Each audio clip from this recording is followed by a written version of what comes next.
چارەسەرکردنی کێشە بەوە دەکرێمە گفتوگۆ لەگەڵ یەکتر بکەین، گوێ لە یەکتر ڕابگرین.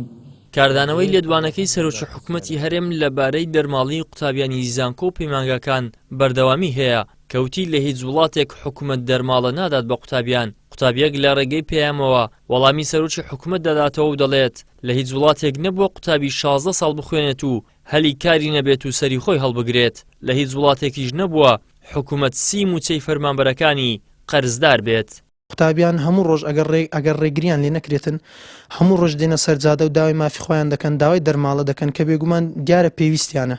ئەگەنا نایەنە سەر شەقام و ڕوبەڕووی ئەو هەموو هێزە ئەمنی ڕاوەستن کە ئەوانش بە شێوەی تونند و تیژ ماوەڵە لەگە قوتابیان دەکەن، چ لە ڕێگەی لێدانیان بی، چ لە ڕێگەی سوکایەتی پێکردنیان بی، کوڕ و کەس جیاوازی ناکەن. وەکو ئستهزاءکردن بە قوتابی سەیری دەکەم، هەروەکو ئەو دەرێ لە هیچ وڵاتێک نەبووە خوێندن بەلاش بیت و دەرماڵە بدرێ، لە هیچ وڵاتێکی دنیاش نەبووە کە حکوومەت سی موچەی فەرمانبەران قەرزار بیتن، بەڵام لە حکوومەتەکەی ئەوان بینیمان.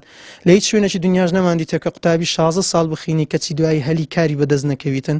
ئەوە لێرە دیتمان لە هیچ جێیەکیش نەماندیتە کە سەرۆکی وڵات بە موچەی خۆی بتانی پاڵپشتی دارایی دوو دەستگای ڕاگەیاندنی زەبەلەع بکاتن کە لە خزمەتی خۆی بەکاریان بینیتن.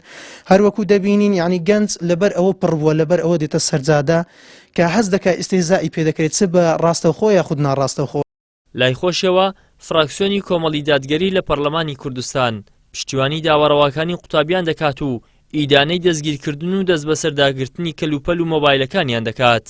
ئێمە وەک فراکسیۆنی کۆمەڵی دادگەری لە پەرلەمانی کوردستان نەک پشتیوانی پێشەنجی هەموو داوەڕەوەکانی قوتابیانین، لەبەر ئەوەی نەک مافیان پێ نەدراوە ستەمیشان لێکراوە.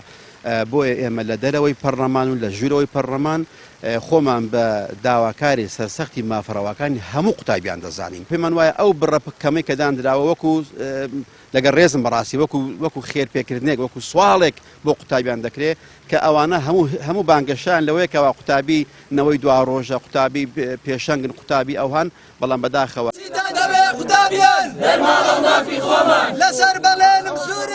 لە چەند ڕۆژی ڕابردوودا قوتابیان بۆ داواکردنی دەرماڵەکانیان ڕژانە سەر شەقامەکان، بەڵام بە فیشەک و گازی فرمێسکڕێژ ڕوبەڕوویان بوونەوە.